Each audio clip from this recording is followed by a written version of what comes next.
Ano po sa tingin niyo ang dahilan bakit nagsasawa ang isang tao? Nagsasawa siya dahil ba minsan walang bunga yung kanyang kapaguran? Nagsasawa siya dahil minsan ginawan siya ng masakit? Nagsasawa ang isang tao dahil minsan siyang sinaktan? Nagsasawa ang isang tao pag paulit-ulit na lang siyang sinasaktan. Nagsasawa ang isang tao pag paulit-ulit na lang na may ginagawang masakit, mali sa kanya. Nagsasawa ang isang tao pag kahit na paulit-ulit siyang nagtatrabaho, walang bunga yung kanyang kapaguran. Hindi po tayo nagsasawa dahil sa minsan lang. Nagsasawa tayo dahil ulit na lang, wala na lang pagbabago. At hindi mo masisisi ang tao pag paulit-ulit na lang. Anong kailangan mong gawin?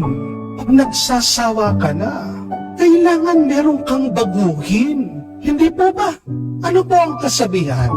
Nothing will change if you change nothing. Ulitin ko po yan.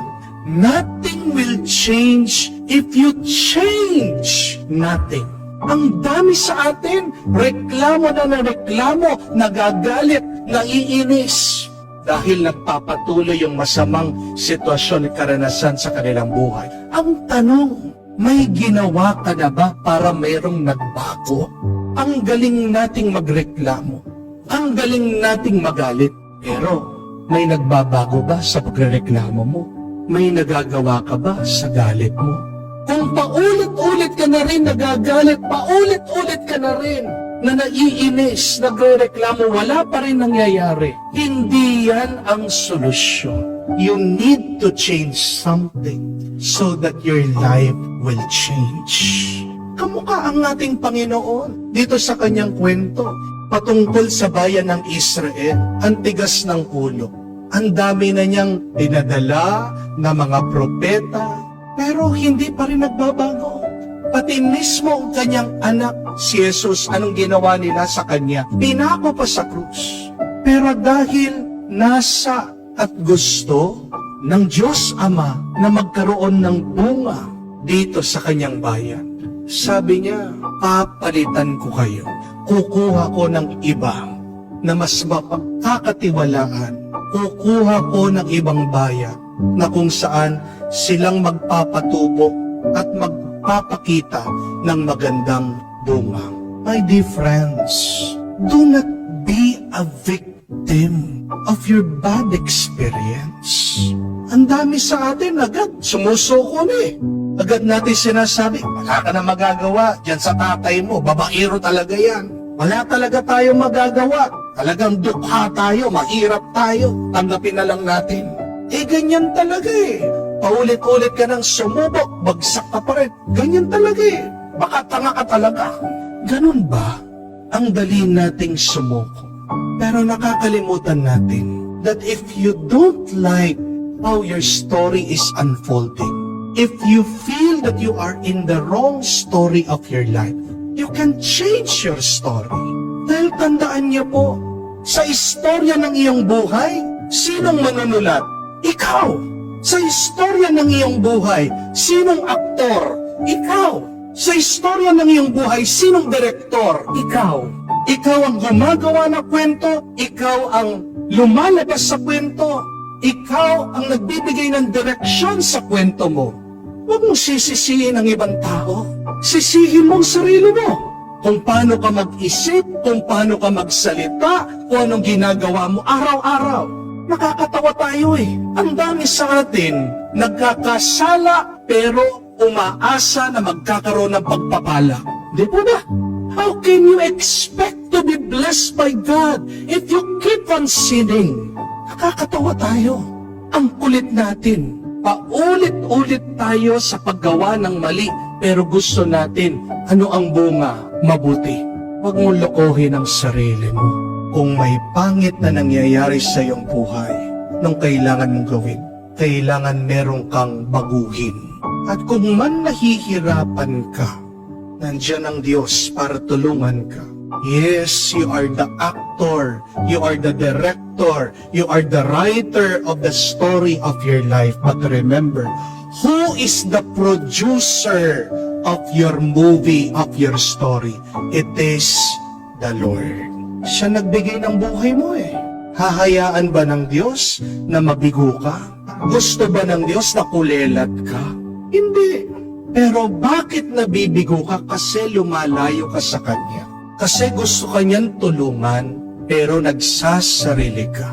My dear friends, you can write a better story for your life.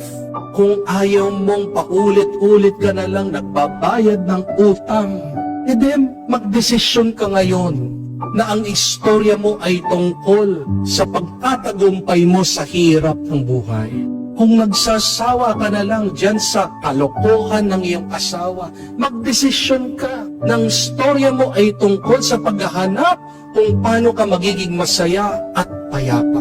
Kung sawa ka na dyan sa istorya ng buhay mo na puro na lang pag-inom ng gamot, nararamdaman mo, nagkakasakit ka, bakit hindi ka magdesisyon ngayon na ang kwento ng buhay mo ay tungkol sa pagpapalakas at tungkol sa paghilom, pagpapagaling?